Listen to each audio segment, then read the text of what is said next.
Ladies and gentlemen, the 3 knockdown rule is in effect on Triller. I'm Steve Kim, joined by Mario Lopez. And Mr. Lopez. No moniker this week. No. You're off your game this week, Kim. Off your game. You started like 3 times. I might as well take over right now. I am Mario Lopez with Smoking Tim Frazier, Buffalo Knuckles, and Tino on the edit. You know what? It is bright and sunny, about 85 degrees, beautiful Southern California day. But you know what's overhead?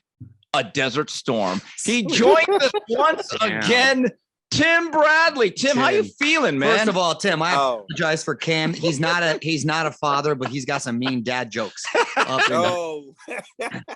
He's a fool. Oh, you look like you're chilling, getting a nice little relaxing day on this beautiful day here, Tim. Oh yeah, man. I'm out here in San Diego, sunny California, enjoying myself right now here outside my backyard. How you guys doing, man? Doing well, buddy. Doing well. Exciting. A lot of action happening. And Tim was actually like the Griswold family. Took him on a vacation. What was that like their last couple of weeks here, Tim? The weather in Colorado is different, man. It rained, then the wind picked up, then it got hot, and then 15 minutes later it rained again. Like, it's just weird how the weather changes so rapidly and so fast in Colorado. Yeah, you get spoiled in Southern California. That's why prices are so high. Yes, a lot of things going on, though, this past weekend. Let's review just a little bit what took place this past weekend from the O2 Arena in the UK on the Zone. It was a heavyweight slobber knocker. Derek Chisora pounds out a 12-round decision over Kubrat Pulev. Your scores 116, 114, 116, 112, and one judge had it 116, 112 for Pulev. Tim, as you watch this fight, I've often called these fights, and I borrowed this from wrestling, loser goes home. But in this case, was it both winner and loser should go home? They better go home. They need to hang it up. I mean, they're 175 years old, man. I mean, come on. What do you watch a prize fight for? You watch a prize fight. I mean, yes, you want to be entertained, but what's the reason behind this fight? They've already fought so many times already. And it's like, come on, man. These old men continue to beat the crap out of each other. I don't get it. I'm trying to understand why. What does this do for these guys at this point in their careers? They've done everything. They've fought everybody. Why continue to take this amount of punishment? I mean, you never know when enough is enough sometimes. But, hey, I'm telling you right now, get out with some of your faculties still intact and go on to the next chapter of your life. Valid points. Not everyone, unfortunately, is like you, Tim, knowing when to call it and still having all your faculties intact and investing your money well. You know, I thought the same thing. Why this fight? It was 6 years ago and this guy's a little bit older. Okay, why? But I got to admit, I liked it. I was really entertained, starting with the fact, and maybe it had to do that they were a little long in the tooth, a little bit older, but the arena itself, that energy out in the UK, it's like a football match, as they would say. And Matchroom does a hell of a job staging events. Great job. So the energy is just next level. It gets you hyped as a viewer. You can feel it permeates through the TV. And I thought it was a lot more entertaining than the first fight. I sort of enjoyed Chisora's sort of old school Joe Frazier kind of a style. And Pulev had some success in sort of keeping him off, catching him with some uppercuts. But when Chisora started working that body and then started winging those big overhand rights, I was like, oh, this is getting interesting. It was fun. I thought it was kind of fun and entertaining. It was close, but I thought Chisora did enough in my book to have the bigger moments, the more damage inflicted and landed the bigger shots to go away with the victory. Where do they go from here? That I don't know, but I think Chisora's positioned himself now to at least get one more big payday. Is that a good idea? Well, it's like this, Kim. You know, in like the Rocky movie, what's he going to do? He can't sing or dance. He can't sing or dance. Well, Tim, is it that simple, though? I mean, look, I'm with you. I think it'd be a great way to finish out the career. In boxing, though, they don't give you gold watches. They give you beatings. And I'm just saying this right now. Chisora wanting Deontay Wilder is the worst idea since New Coke. Oh, my God. No, I agree. I agree on paper, but what do you think? What do you think financially he could make for something like that? What would you say, Tim? I don't get. He gonna need all that money to repair his face after freaking Deontay Wilder knocking the hell out, like with the right hand. He's there to be hit. You gotta understand, this is a guy that already fought everybody, just about everybody, and their mama. And you know he gets hit flushed. over and over and over. And if he gets in there with a guy like Deontay Wilder that only needs one of those right hands to come through and penetrate right on that chin, it's lights out for him, man. Mm-hmm. And all that money that he made, guess what? He's gonna need that. He's gonna need that for the hospital bills, because I think that Wilder, you remember in the past when he said he wants that body? I want that body. I want that body. If Chisora was to fight him, I think he'll get that body. I really do. Wow. Yeah. I really do think he'll get that body. That's real talk, but it's hard to walk away. You know how it is, especially when they start adding zeros. Well, hold on. Tim, you walked away relatively early and you stuck with it. Why were you able to keep your word to this day? And was it easy for you? No, it wasn't easy. Hell no. It wasn't easy. I didn't want to walk away, but I had to, because I listened to my body, man. And that's the problem. A lot of guys, we ignore the pains. We ignore, what we're feeling sometimes. I mean, it's part of our DNA as fighters, man. You go through things inside the ring. You feel a certain way during training camp. And I remember sparring like small guys like, what's his name? Magdaleno. And I remember getting hit flush on the chin. And I remember being buzzed by that. And I'm like, wait, hold up. A few years ago, this guy would hit me and it felt like a grape hit me on the chin. Now it feels like he's hitting me with a freaking 2x4 on my chin. Like, what's going on?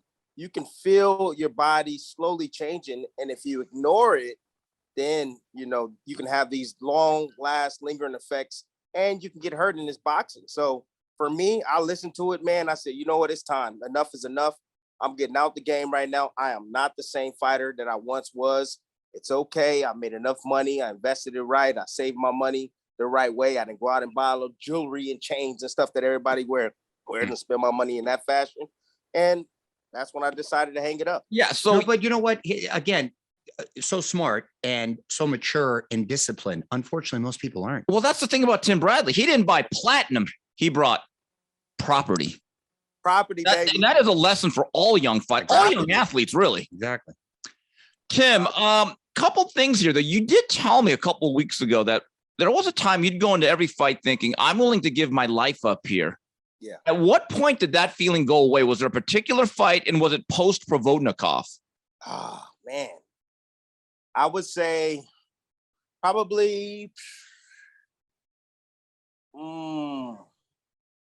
I'm trying to think when did that actually sink in for me? Was it fight, or I would say children too. Once you start having kids too. No, it wasn't even my kids at first. I mean, when I had my first, I already had kids when I was 23 years old.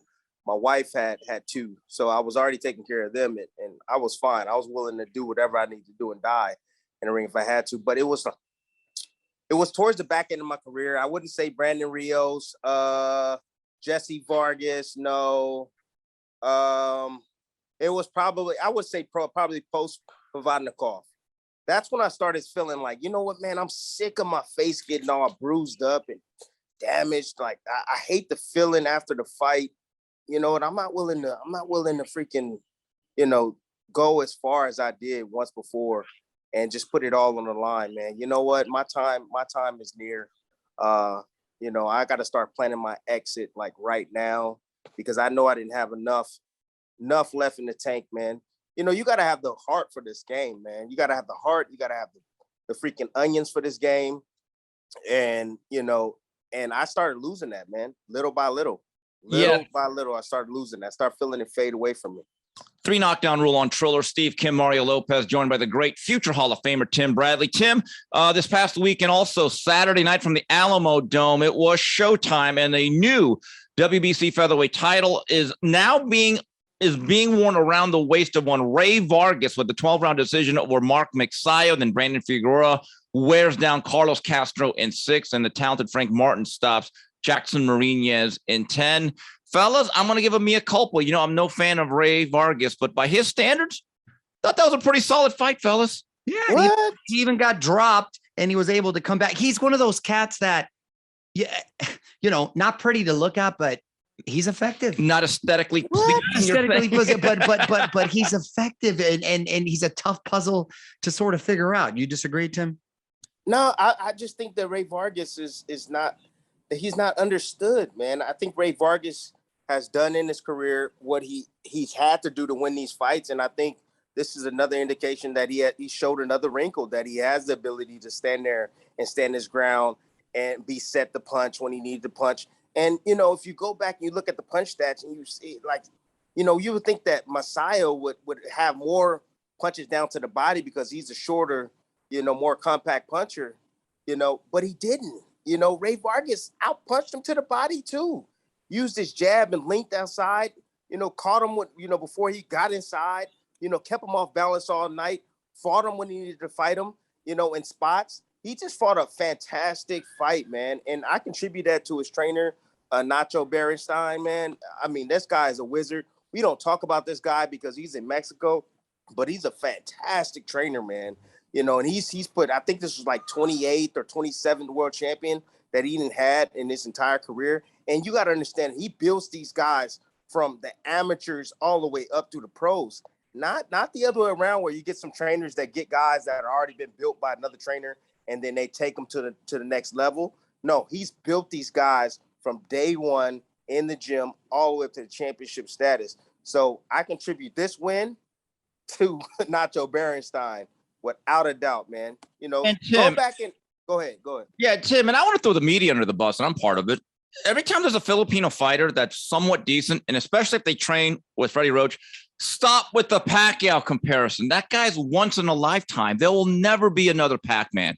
I think they're trying to marketing. No, not just the marketing. When the methods of the secret, when you try manifest it, they're trying to manifest it. I think is what it is. But I nice of you to give the tip of the hat to Berenstein too, because my guy's 150 years old and still doing his thing. He's like Yoda out there. He really is. Boxing Yoda. He's like the boxing Mexican Yoda. And he has his guys always so fundamentally sound. And like Tim says, there's something just has him as an individual and his personality that they're able to stick with him so young all the way throughout their careers. He's definitely a special guy. Moving on here, Tim Bradley will be ringside calling the action for ESPN this Friday night from the Pachanga Casino in Temecula, California. Your main event, Arnold Barboza takes on Danielito Zorrilla, and Raymond Murataya will now be in a co-feature in place of Keyshawn Davis.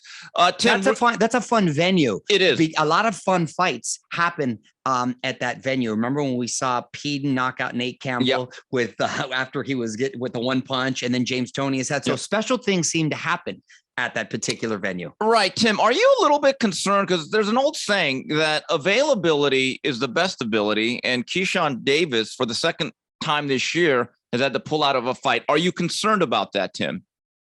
Yeah, you know what? I am concerned about it. I'm more concerned about his health. I'm not concerned about the fight. I think that, he's young enough to where he can build and, has time to really build and really hone his skills. But as far as just what's going on with him, it's like I'm hearing it's stomach issues.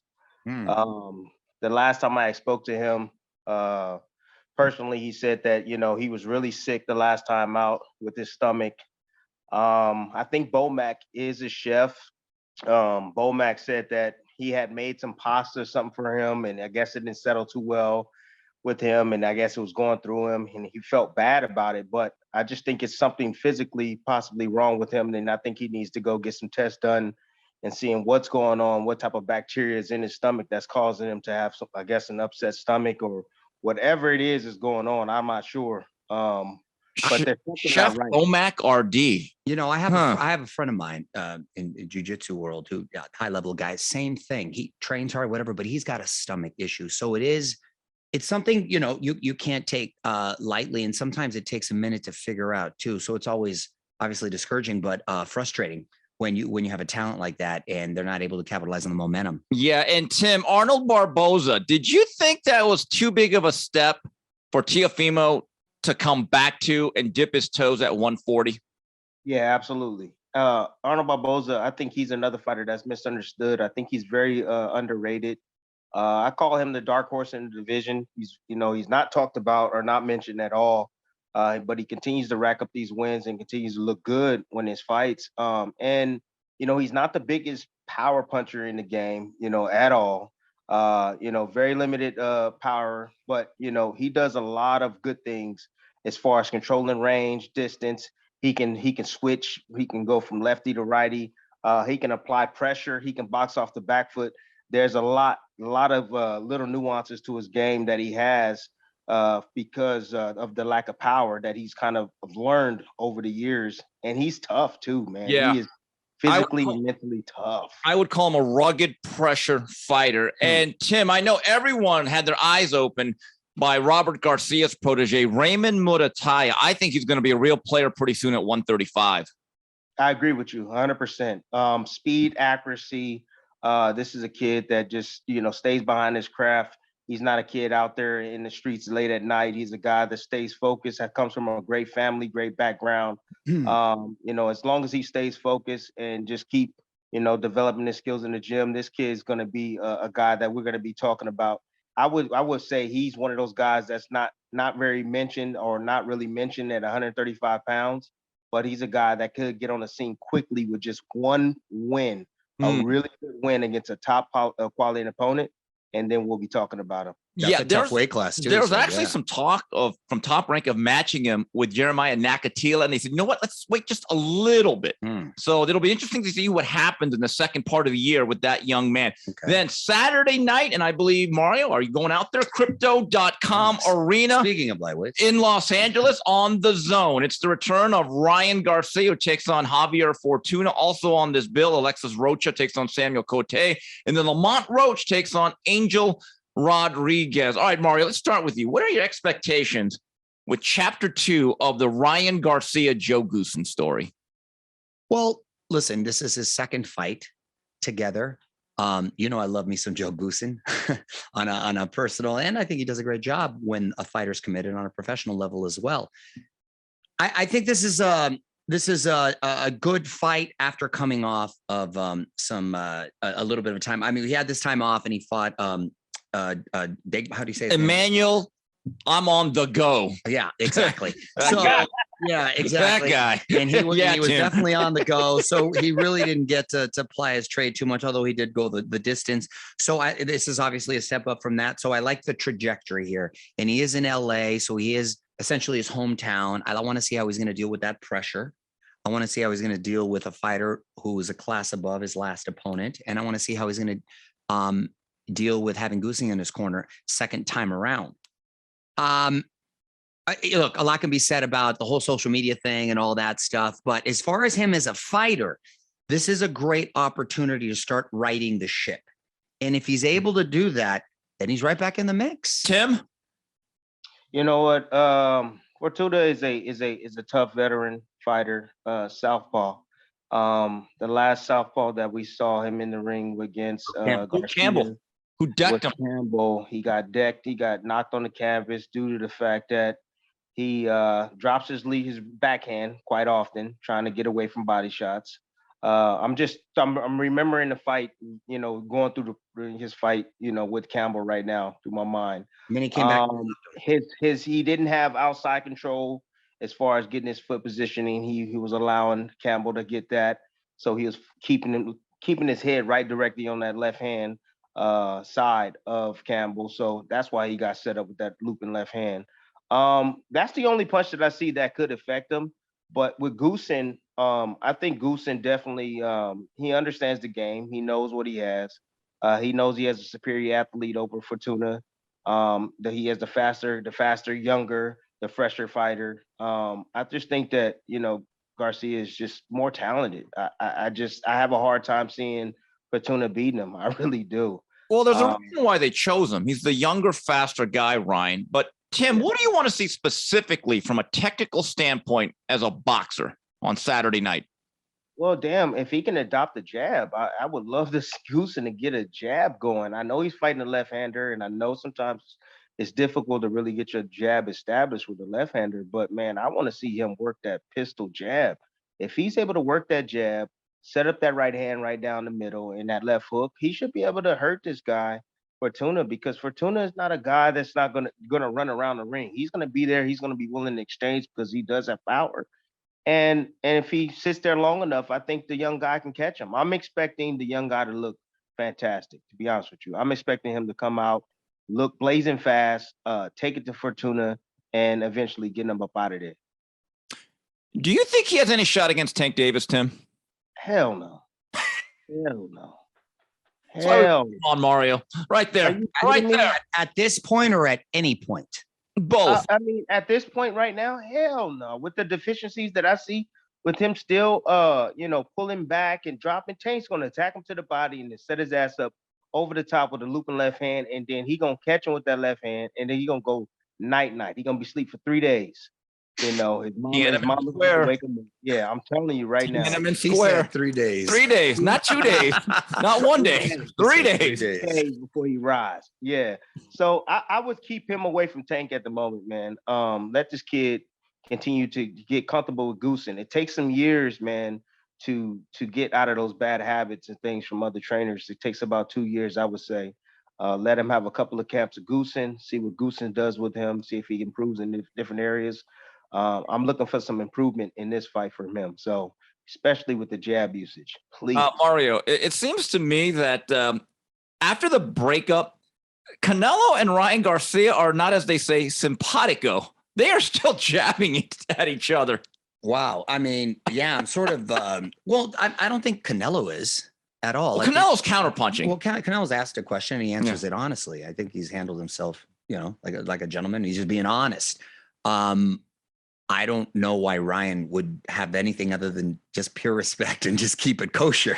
But he's not. He was recently asked about dream opponents. He actually named Canelo's name. I was like, oh God. Yeah, that's a dream. All right. My guy's wild. And that's a dream. So that, of course, picked up steam and it was the whole thing. And yeah, it is what it is. What are you going to do? All right, moving on. Let's take a look. We are now basically into July. It is now the halfway point of what's been a very eventful 2022. Tim, your thoughts on a young fighter who I believe right now is the leader for the fighter of the year based on what he has accomplished, Jesse Bam Rodriguez. How impressed have you been by him? Man, you know what? Some things in boxing just happen, surprisingly. Bam Rodriguez, I've had him on my radar for the last 2 years. The first time I saw him when he fought on ESPN, I told everybody in the back, I said, this kid is special. And they looked at me and they said, you know what? I agree with you, Tim, because, his footwork, his awareness inside the ring, his ability to set up his shots. I remember when he fought against Quadras, I saw little lapses in the ring in his ability as far as knowing when to actually close the show. But what he showed against Saran man, was next level. I mean, he weathered the storm early. He boxed in spots. He fought in spots. He took the power of the older fighter very well. He drained them, gassed them, and then got him up out of there at the right time. So, his internal clock has developed so freaking fast in knowing when to take out of his opponent, knowing when his opponent is weakening. You can see him start to rev it up, round by round towards the end before the stoppage. But he's a great, great talent. He is I think I would say at 115, I think it's a great weight class for him.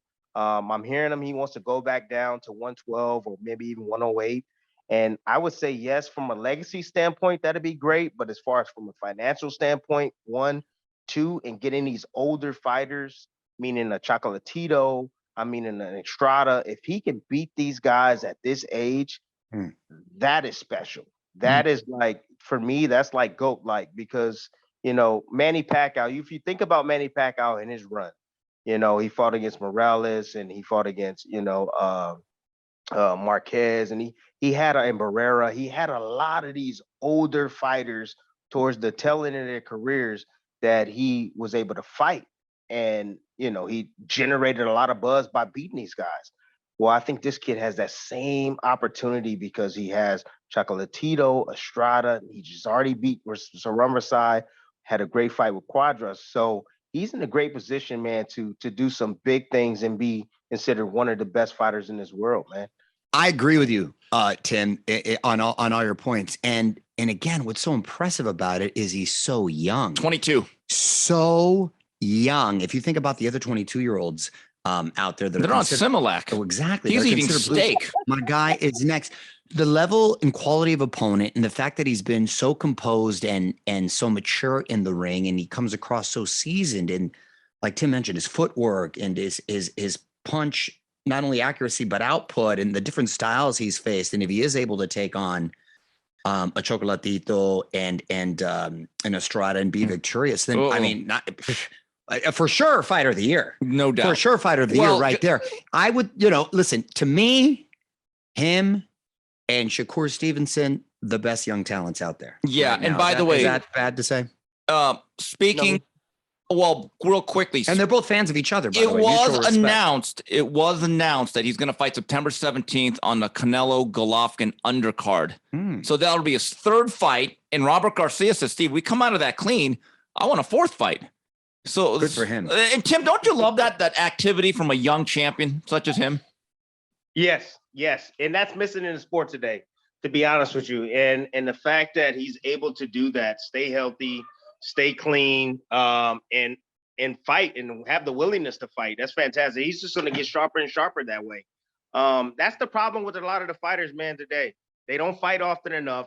Canelo Alvarez tried to change that. He's, fighting 4 times a year. And you see how well he was able to do from that and how sharp he was able to get. I think that Estrada, same thing. If he continues to fight, Rodriguez, if he continues to fight and stay busy and stay active, he's going to get sharper and sharper and sharper. And not only that, the fans are going to grow more and more and more because the more they see you, the more they're going to fall in love with this kid. I wish other fighters would recognize that. Yeah. Tim, you said something really interesting about 5.5 months ago when you joined us. You said Dimitri Bivol is the best light heavyweight in the world. Dimitri Bivol went out there and absolutely outboxed Canelo Alvarez over 12 rounds, May 7th. But then a couple of weeks ago, Tim, we were out there in New York. By the way, had a great dinner that Friday night. And then Beterbiev just absolutely wrecked a tough Joe Smith. So I'm going to ask you this again. In your view, based on what you've seen, who's the best light heavyweight in the world? Bivol. Still. Bivol. Wow. Mario disagrees, by the way. Respectfully, Bivol. Love me some Bivol, obviously very talented.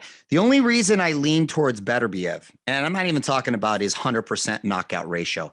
I think my guy is highly underrated when it comes to his boxing skills. He's got a great amateur pedigree. He is fundamentally sound, but he's so damn heavy-handed, it blinds everything else. What he did to Joe Smith, who's never been dropped, and is known for his durability, and he's a big light heavyweight as himself and can also crack.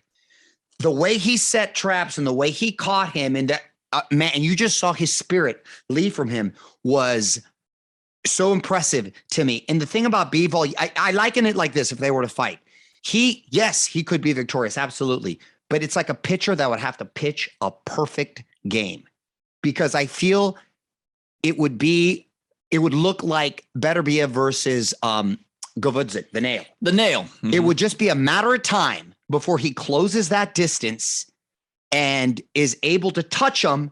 Doesn't matter where he touches him, he's going to slow him down. Joe Smith touched Bivol. When Beterbiev eventually does, I think that's all he wrote. I think that cat is like next level. I think he cuts off the ring well. And I think, like I said, Bivol can do it. I'm not saying it's not impossible, but I just think it's like a pitcher. He has to pitch. He has to have the game of his life. But Bivol doesn't hang curveballs, right, Tim? Isn't that the difference? No. He's capable of it, he's capable of it.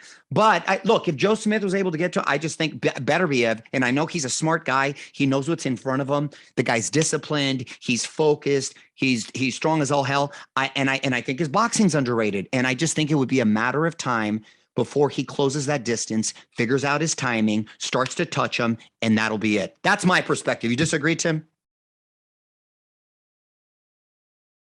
I respect it. I mean, honestly, I respect your opinion, and I can see something like that somewhat happening. But I can just tell you this: when you have a guy that understands distance and knows how to control distance, and put his opponent on the end of a line, and kind of like, manipulate him and show him something and then take it away and then pounce on him. I think he can keep Beterbiev off balance, man. I think he has great enough legs to keep him off balance, control distance, and also fire. See, that's the problem. A lot of times these guys, they move, and they allow a pressure fighter to control the real estate by just moving all the time. Well, with Bivol, he'll move just enough and then come back with offense. So not only does Beterbiev has to worry about, okay, closing the distance on him, but he also got to worry about some strong firepower coming back at him. So it's not going to be as easy for him to just walk Bivol down and get inside his kitchen and fight at mid-range where he likes to operate. No, he's going to have to box a little bit from the outside, and I'm going to favor Bivol on every aspect because of what I just said. The jab, busting him up with the jab, keeping him off balance. You know, combinations from the outside at the right distance. He's going to kill him before he even gets at mid-range. And then he's going to move afterwards. And then he has great defense afterwards, which he showed with Canelo Alvarez, you know, who's a great counterpuncher, who has a high offense, relentless with his offense, full arsenal, and he was able to isolate him as far as taking away his best punches inside the ring. I don't think you'll have a problem with Beterbiev at all. I'm going to say Bivol wins the fight. I have looked at this several times. I'm not saying that Beterbiev can't win the fight. I'm not saying that he can't, but I'm going to favor 60-40 in Bivol's favor. Okay, we have a disagreement here. Maybe next year, here's friendly wager, I don't each put up $1. I don't think it's not going to be, first of all, easy for either fighter, but I think it's one of those where they both play into each other's strengths and weaknesses. Does that make sense? Their styles, peanut butter and jelly. Exactly. So it should be a hell of a fight. Yeah, let's hope that's made. Let's hope it gets made. Keep this in mind though. Bivol is the younger fighter. That's the thing. Beterbiev, exactly. But he doesn't have that many fights. He doesn't. Either, so it's not like a lot of wear and tear. But you never know when a guy can get old overnight. You're right. He didn't look at the other day though. No, he did not. Tim, how much of a difference do you think Robert Garcia is going to make being in the corner and training Anthony Joshua for his upcoming rematch with Oleksandr Usyk? And this is someone who clearly picked Usyk coming into that fight. Well, you can't train onions, man, or balls. You can't train that. So I don't know how much of effect he's gonna have on him. I know he'll probably be in tip-top shape. You know, Garcia, he's a firm believer in getting his guys in the best conditioning as possible. But ultimately, I don't think it was a tactical or a technical issue with Joshua. I think it was more of a just heart, you know, understanding that, hey, if I'm gonna win this fight, I know I'm gonna get hit, and when I do get hit, I'm not gonna go anywhere, and I'm gonna hit this guy back. That's just it. I'm gonna hit him back, and I'm gonna hit him as often as I can and hit him back harder. If Joshua was going to win this fight, and I've reviewed this as well, and I've seen Usyk hurt to the body, and I've seen him when he fought against, it was in the amateurs. He fought against the guy we just got done talking about, Beterbiev. Beterbiev hurt him to the body. He dropped him with a body shot. That's where Joshua, and you can look it up on YouTube. You can see their fight on YouTube. They fought a couple of times. If Joshua wants to win this fight, he has to go down to the body of this man.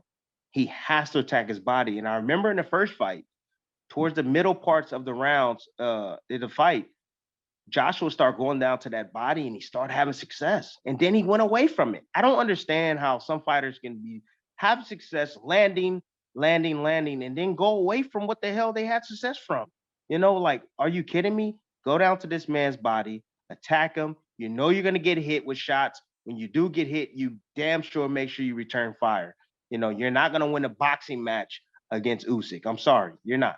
And if he does that, then he has a damn good chance of winning the fight. But ultimately, at the end of the day, I'm going Usyk all day, and I'm going Usyk by stoppage. I just think that Joshua is not mentally stable in boxing like he once was. Well, I think you hit the nail on the head there with as far as the mental aspect. There seems to be, and I've always liked Joshua. He seems like just a nice guy. And even when he's taken his losses, he's been a gentleman about it. Very gracious. Yeah, very gracious. And he just seems like a good guy.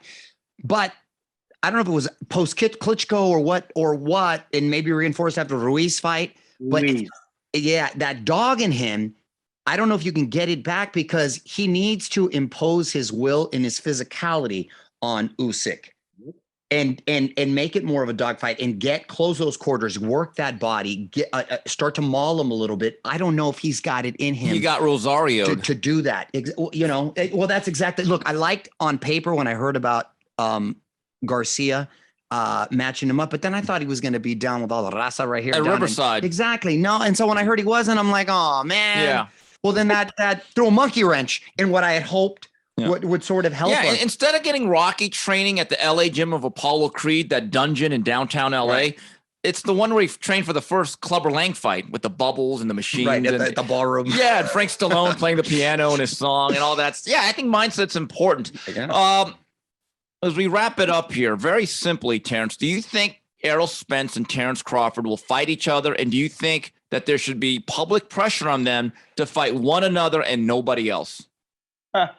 That's a good question, man. And I only laugh because the fight is still not announced yet. I just think that both these guys, they need to calm down as far as how much money they want for this fight. The fight could have been made, but these guys, they want a ridiculous amount of money. Mm-hmm. Double and triple the amount of money that they've ever made in their entire career.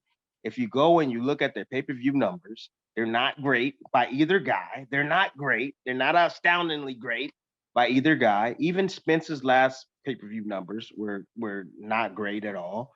And so how the hell are, these companies, how the hell they're going to recoup their money if this fight doesn't sell? With all the pirating and stuff that goes on, people still in the stream and all that, man, it's really, really tough, to do this on pay-per-view and think that you're going to get 1 million pay-per-view buys nowadays. Canelo Alvarez, the best or was considered number 1 pound for pound fighter in the world, cash cow, he just did $500, almost $600,000 on his pay-per-view, with Bivol. So if he's doing those type of numbers, I'm not sure if these guys even hit 500,000, as far as pay-per-view numbers go. And that's not going to equivalent to enough money that these guys are asking for. And I don't think any party wants to be involved if they're not going to be making any type of money. So do I see the fight happening? Only if these guys take less money. Only if they take less money, I see the fight happen. If they don't take less money, then I don't see it happen. Let's assume it does happen. Who do you like? Come on, man. That's a no-brainer. I got to go with the Terence Bud Crawford. I just think that he never stutters. He never stutters, Tim Bradley. That's one we agree on, Tim. Yes. That's the one we agree on right there. I don't think it's an easy fight, but I'm leaning towards Look, real quick. I don't think we've seen the best of these guys yet. I really don't. I think these guys will bring the best out of each other. I really do. I don't think I've seen the best Errol Spence yet in his career. I don't think I've seen the best Terence Crawford in his career. And I think that once these guys get in there and they feel that type of pressure, I think we're going to see the best version of each of these guys. And, we'll see who the best is. But my money is on Terence Crawford.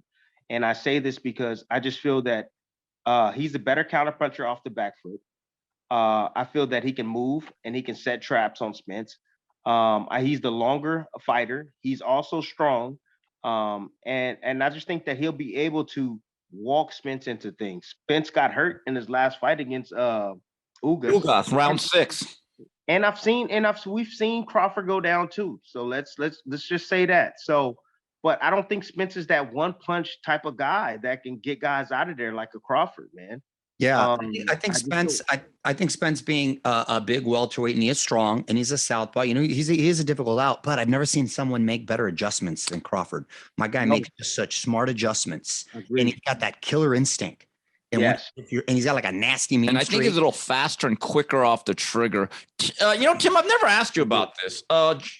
July 30th at the crypto.com, there's a show featuring YouTubers and old running backs, Le'Veon Bell and Adrian Peterson. We're going to try to actually get one of these guys in studio to talk to us. And then Nick Young is fighting a rapper named Blueface. That's right. That's not the one Jake Paul's now fighting Hasim Rock. No, that's another show. That's the week after. That's the other circus. Yeah. That's the other circus, right? Tim, as someone who did blood, sweat, and tears in there and gave up a piece of his life, and you made it your life, are you insulted by any of this? Insulted by these guys getting in the ring and fighting? Absolutely not. I'm not insulted by it. They can go in there and do whatever the hell they please. I got to watch it. But I can just tell you this. I like these guys going at it inside the ring versus shooting each other on the damn street or in the neighborhoods and stuff and killing innocent people, man. So if more guys were to stand up and grow some balls and be a man in today's world and put down the guns and step foot in the ring with guys that have beef, you have beef with, and putting it on the line like that, then I don't have a problem with it, man. You know, and this world will be a better place. But the fact that guys are picking up these guns and just killing people and murdering people, man, I can't. I don't like it. I can't stand it. And so I respect these guys that's getting in this ring and just, you know, going head to head. They're making a little bit of money. That's fine with me. I don't mind it at all. I just look at it from a different perspective, my baby. So, well, I agree with Tim. I agree. Anytime you're talking about the sport, regardless of the antics, I think it's good. Yeah. Well, Tim, look, I'll see you in a few days. Hopefully you'll be feeling 100%. As always, you have an open invite. Tim, let us know when you're in LA. We'd love to bring you in studio. Man, I ain't never in LA. I can't, man, look, LA too busy for me. It's just too much damn traffic, you know, a little bit too much craziness out there for me. But if I'm ever in LA, like near you, I'm gonna hit you guys up, man. But I appreciate you guys, man. All right. Thank you for having me on. Thanks a lot, buddy. Tim. Thanks for your time, Tim. All right. Well, that's it for the Tim Bradley, the Desert Storm. Watch him this Friday on ESPN. We'll be back with more of the 3 Knockdown Rule on Triller. All right. We want to thank, Tim Bradley does not mince words, Mario. No, he does. And you know what? He's turned out to be quite the broadcaster. He's doing a great job. And that's not an easy transition. He is articulate. He's honest. He gives you outspoken, outspoken, but he gives you insight that isn't obvious. So kudos to that, because that's not an easy transition and that's a tough gig. And I see a lot of guys play the political game of who's with the promoter, with the network. No, he just lays it out there. So I want to thank Tim Bradley. Props. And we'll be back next week. So on behalf of Mario Lopez, Smoking Tim Frazier, Justin Buffalo Knuckles, and Tino on the edit for Triller, this is Steve Kim saying goodbye, everybody.